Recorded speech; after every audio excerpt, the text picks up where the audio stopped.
Começando mais um teste de consumo aqui no canal, e o carro da vez é o novo Nissan Kicks Sense. É a nova geração, mas na versão de entrada.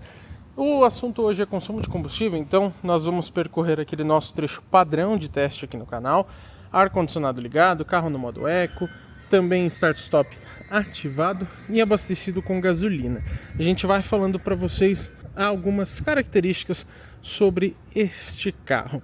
Será que ele ficou bom com esse novo motor 1.0 turbo? É mais econômico que o antigo 1.6 aspirado? Vamos descobrir tudo isso agora. Para a gente começar o nosso teste de consumo, vou resetar agora a nossa média desde o último abastecimento. Como a gente não vai abastecer agora nesse teste, não vai interferir isso na nossa média. Vou ligar aqui também o start-stop que eu tinha deixado desativado, e o ar-condicionado desse carro também já está ligado. A primeira coisa que eu digo para vocês é que a gente tem três modos de condução aqui no novo Kicks. Você tem o Standard, que seria o normal, tem também o Eco e o Sport. É lógico que a gente está utilizando o Eco para esse teste porque é o mais adequado, e ele deixou o comportamento de transmissão, que eu já vou falar para vocês qual é, um pouco mais suave, digamos assim. Tira um pouco da sensibilidade também do pedal do acelerador, e eu particularmente gosto quando os carros têm essa opção, porque eu prefiro andar assim. Eu geralmente ando de forma tranquila igual uma senhora.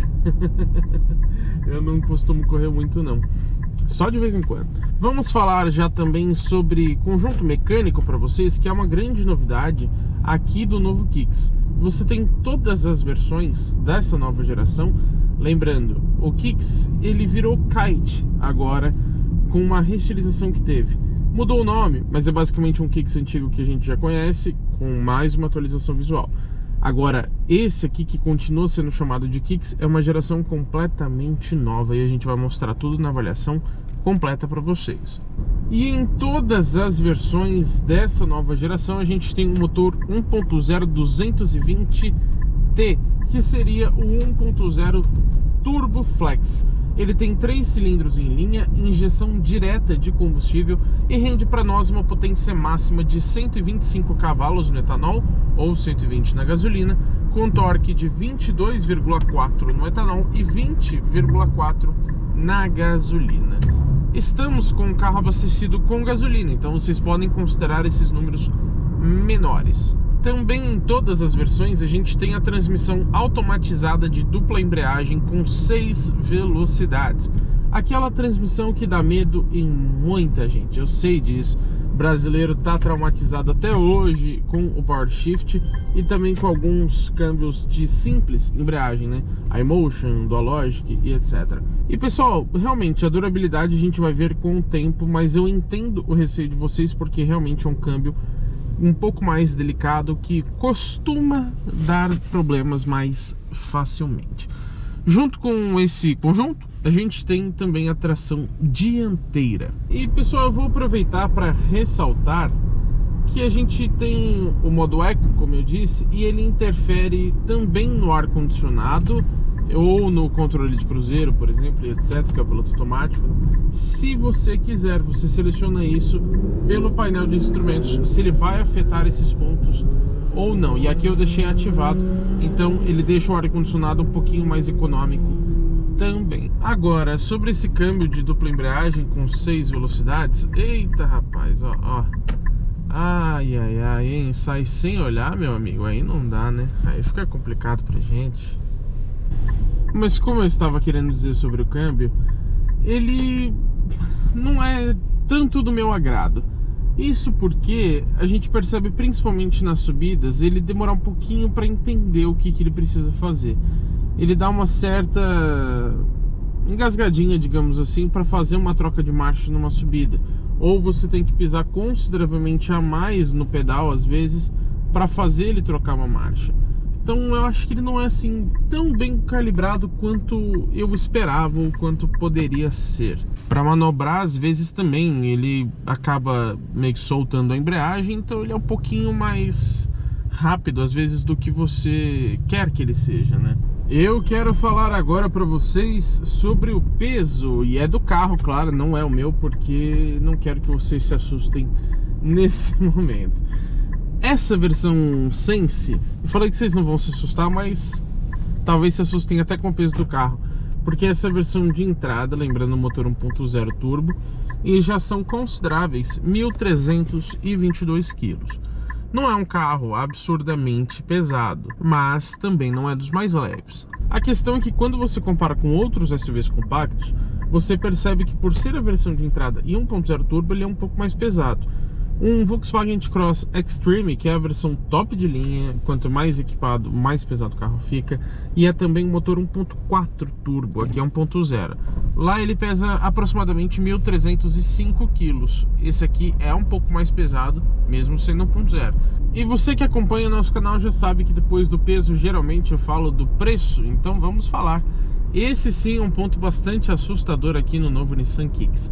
Eu sei que todo carro no Brasil está caro, esse segmento de SUVs compactos está bem exagerado nesse quesito preço, mas olha, a Nissan eu acho que exagerou ainda mais. Essa versão Sense, mais uma vez, é a configuração de entrada, a mais básica, a mais barata possível desse carro, isso na nova geração. Ela parte de simplesmente R$ 168.690, praticamente R$ 170 mil. E ela parte desse valor porque, apesar de você não ter opcionais, você pode selecionar pinturas. Esse caso aqui, por exemplo, está com a branco Diamond e custa R$ 2.150, então ele vai para quase R$ 171 mil nessa configuração. Vamos aproveitar agora para falar sobre o start-stop, porque a gente vai ter uma parada. Parou o carro, desligou a motorização. Mas aqui no Kicks, você tem algo muito legal no sistema start-stop. Olha, eu vou confessar que eu esqueci de mostrar para vocês antes.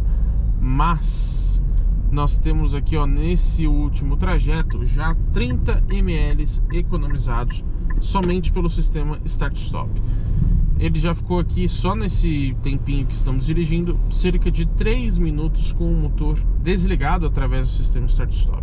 Eu esqueci de mostrar para vocês no começo, mas eu estava andando antes com esse carro, antes da gente fazer o teste, mas eu estava com o start-stop desligado. E ele tem duas informações aqui no painel. Essa que vocês talvez estejam vendo, acho que o painel tampa um pouquinho, ele reseta sozinho a cada partida do motor.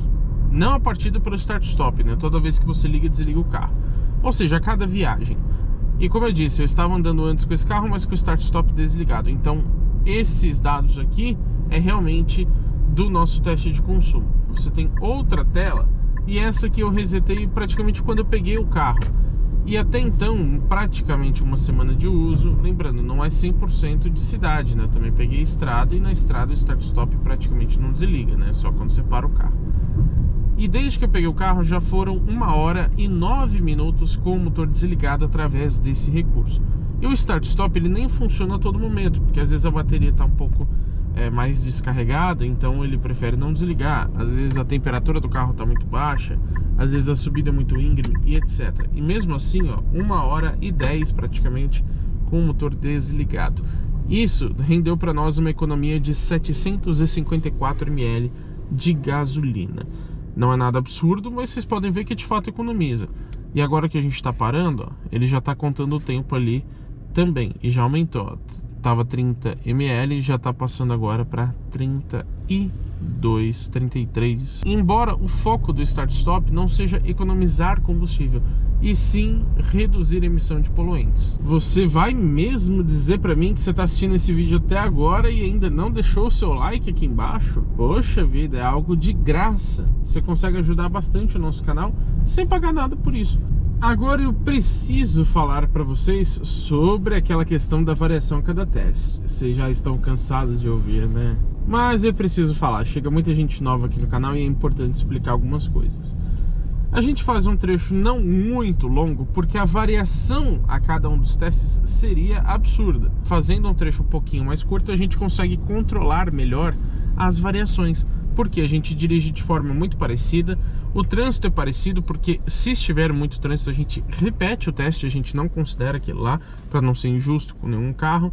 O trecho é sempre o mesmo, eu estou acostumado a fazer ele sempre, então a forma que eu dirijo realmente é muito semelhante, sempre com ar ligado. E todos esses parâmetros ajudam a gente a reduzir a variação que a gente tem a cada teste.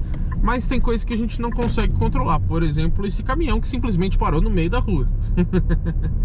Se o farol estivesse aberto, por exemplo, a gente viria a 40, 50 km por hora e teria que frear por conta desse caminhão. Então já interfere na velocidade. Não dá para fazer 100% igual os testes. Olha aqui, pessoal, mais um caso de imprevistos, ó. Geralmente eu passo aqui tranquilamente. Dessa vez tinha um caminhão nos atrapalhando, então a gente teve que praticamente parar para esperar ele manobrar. E já estamos chegando aqui no final do nosso percurso.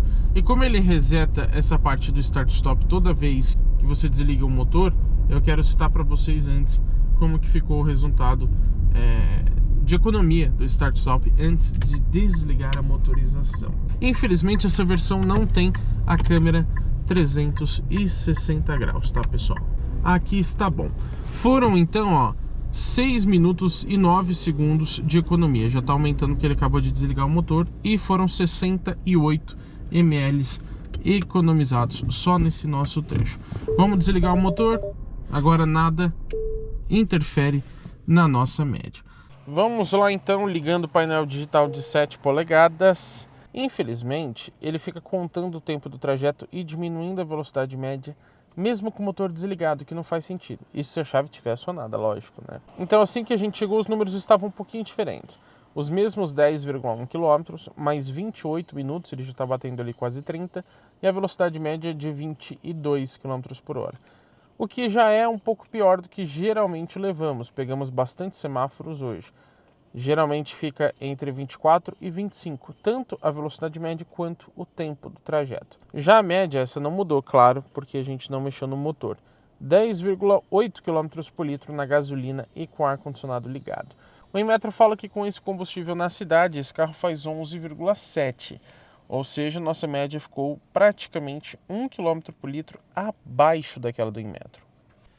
Mas é claro, né? Vamos à minha opinião sobre essa média de consumo.